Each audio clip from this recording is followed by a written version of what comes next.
For green industry news, this is The Turn.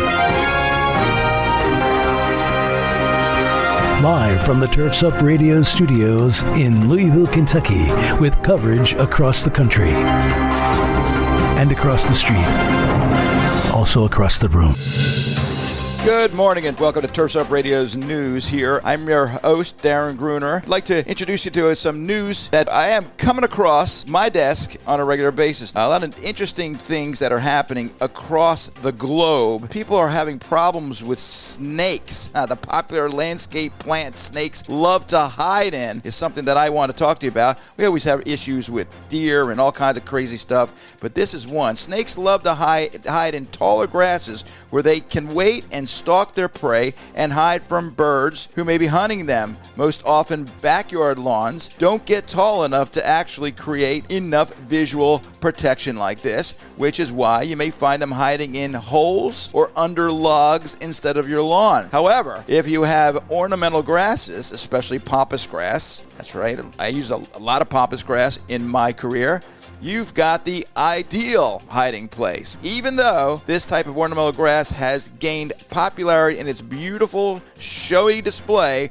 you'll want to look for signs of snakes, including shedding skin, feces, and snake holes. That's right. Native to South America, pampas grass, also known as Cortadera salona, can reach as high as 10 feet, and patches can easily fill your flower beds since they can spread more than 6 feet wide. I got them in my backyard. I wonder if my dog is running after snakes rather than geckos, whatever you call it. All right. They're most notable for their thick flowers that have dramatic white, silver, and pink color and feather-like appearances to them. You know what these grasses look like. This grass brings height to any landscape design. That height, coupled with larger and thicker base of this plant, makes a good hiding space for your snakes. They ain't my snakes. I have no idea. If you're planning to use it in your landscape, it's a good idea to keep control and to use a few extra steps to minimize a snake desire to call this its new home. That's right. You don't have to give up using the stunning ornamental plant in your landscape just because you want to keep the snakes at bay,